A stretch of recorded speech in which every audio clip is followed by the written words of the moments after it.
Welcome back to Thriller Recapped. In today's video, we will be going through a war thriller film entitled Beast of No Nation. There will be spoilers ahead, chill out and enjoy.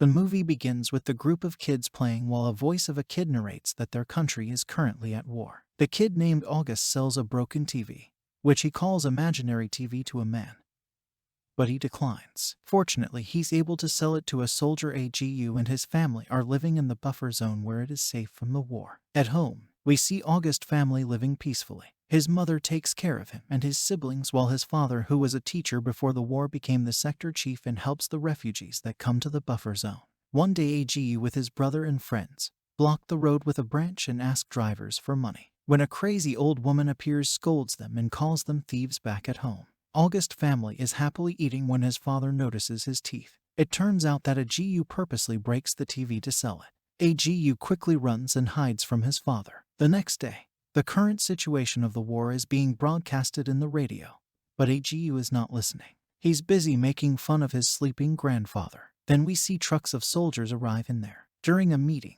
the majority decided that the women and children will flee to the city's capital while men will stay to protect their properties at home. I'll go. His mother and father are arguing about the fleeing while he and his older brother are playing a board game. The next day, the father arranges for his wife and young children to go to the city. But his father tries to bargain with a driver, but fails, having no other choice. The father just promised his wife that they will find them when everything is done in the end. Agu, his father, brother, and grandfather are left in the village afterward. We see Agu and his family evading bullets from a shootout happening. Fortunately, they managed to hide August. Father is peeking outside watching the rebels and government soldiers exchanging, but he's surprised to see a cannon facing their direction. Upon hitting the place where they're hiding, others try to flee, but get shot. As soon as they open the door, Algo and his family, along with the other men, surrendered to the government soldiers. Outside, the forces round up the man and ask if they're affiliated with the rebels, which August's father quickly denies. August's father introduces himself as the sector chief and says they are just ordinary citizens protecting their promise. But the soldier calls on the crazy old woman and asks if she knows the men, to which she responds that she didn't. She also adds that they are probably rebels. August's father tries to reason and tell the soldiers that the woman is crazy, but the soldier sentences then that they are enemies, spies, and executes them. I'll do. And his brother quickly run as per their father's order while he's shot along with other men. Unfortunately, Agu's brother is also killed during their escape, and Agu is the only survivor. He continues to escape through the bushes where he spent days of walking and running away. One day he sees a kid and immediately follows him, but it's already gone afterward. We see Agu caught up in a shootout and he's attacked by the kid he saw before. Other men show up and turn out to be the Native Defense Forces, or the NDF.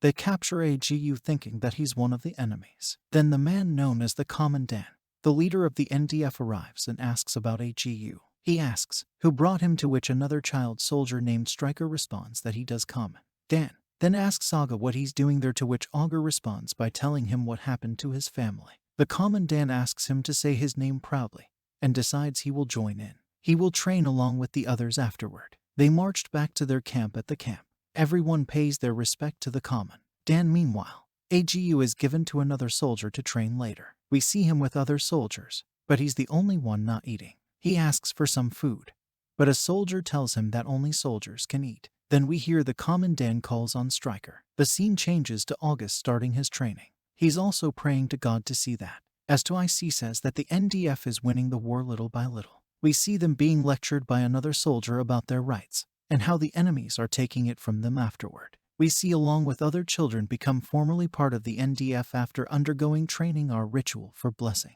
and initiation. Then the Commandant orders them to clear the area as they are about to move out the next day. They go on an ambush mission on waiting for the right timing. They successfully ambush the enemies. The Commandant then calls on Agu and orders him to kill a man that they've captured. The man begs and says he's just a student, but the Commandant hits him. Agu is hesitant to kill the man, but with a Commandant's provoking, he has the man's head with a machete.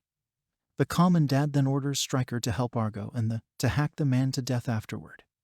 The Commandant orders to IC to give agua. Upon receiving it, Agu falls on his knees and throws up. He talks to God about what he did later. Strikeout approaches AGU and gives him the scavenged clothes from the dead enemies. AGU tries to talk to him, but he's not talking strike. It is only responding using body language. The scene changes to the commandant talking to his man about the food and women in the place that they will go. When a soldier brings refugees, he tells the others that the enemies already captured the town of the refugee. The next day, we see 2 ICS unit leading and taking back a bridge. He asks for backup from the commandant, but he only emphasizes the importance of 2 ICS mission. He then calls on AGU and lets him watch the battle using a gun scope afterward. They charge into the field. Night falls, strike. It brings AGU to the commandant where he praises August's performance. He then tells Augur that he reminds him of his younger self. He also talks about the importance of being a good follower to become a good leader afterward.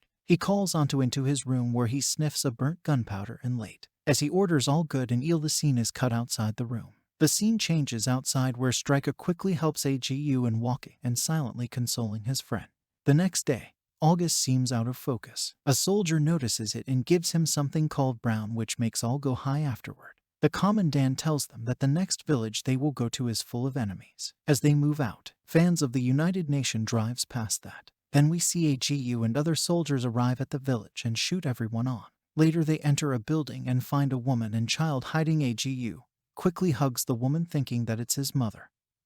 But it isn't. Meanwhile, Striker drags the child outside, realizing that the woman is not his mother. He quickly lets go and calls her a witch outside. He sees Striker and others beating the man, asking if God is watching him.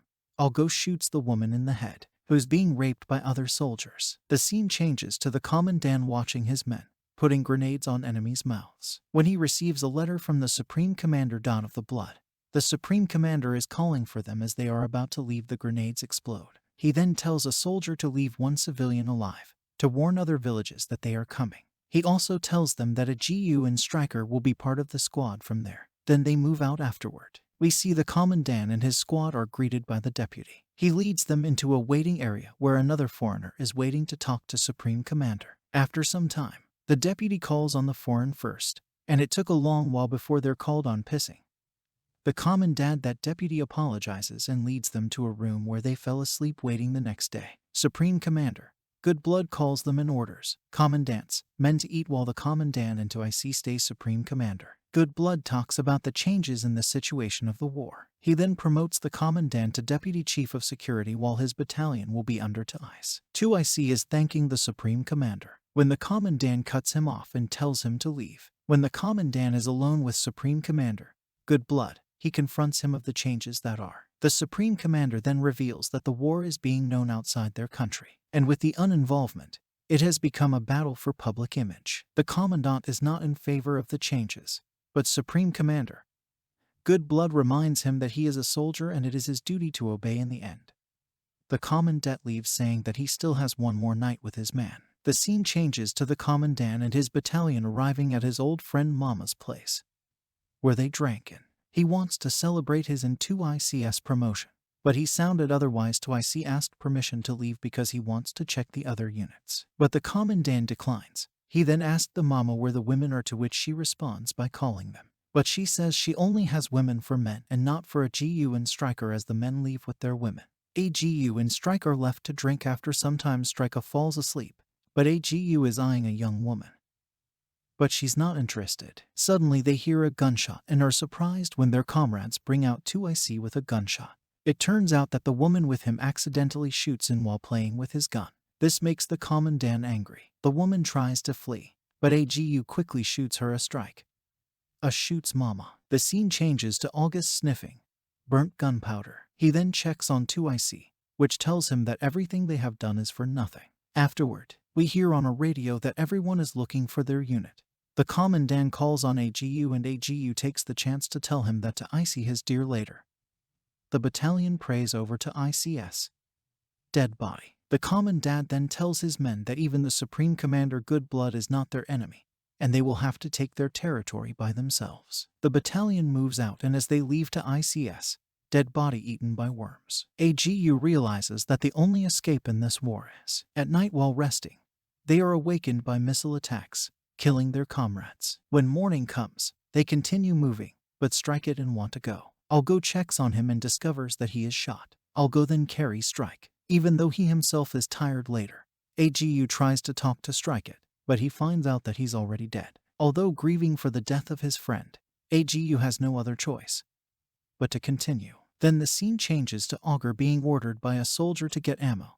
Realizing that they don't have any ammo left, he goes to the commandant and notifies them. Meanwhile, the new 2IC also approaches the commandant and tells him that they want to leave, asking other soldiers if they want to leave. The new 2IC points out that it's been months and they already run out of bullets, food, water, and money. It turns out that other soldiers want to leave as well, but the commandant points out that they have no life outside of. He did. The new 2IC points his gun at the commandant, but he knew he doesn't have bullets anymore. Suddenly all good points has gone to the commandant. He then asks Saga if he wants to surrender as well, to which he says yes. Pissed, the commandant tells them to leave. The confidently assures them that they'll come back to him after they realize that they made the wrong, thinking that AGU will stay with him. The commandant is surprised to see AGU walking away with other soldiers. Then we see AGU and the other surrendering. AGU along with other young soldiers are sent to a missionary school, where they are being counseled. However,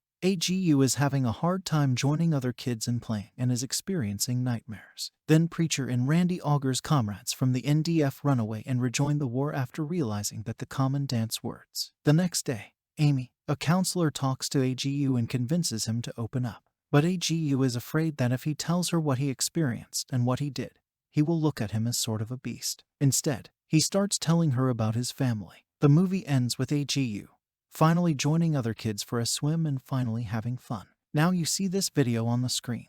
This is a video that YouTube thinks it's suitable for you, and in most cases they are never wrong. Click it now before it disappears. Anyway, subscribe now, and if we get to 50k likes, I will make a part 2 of this film. Until then, stay thrilled.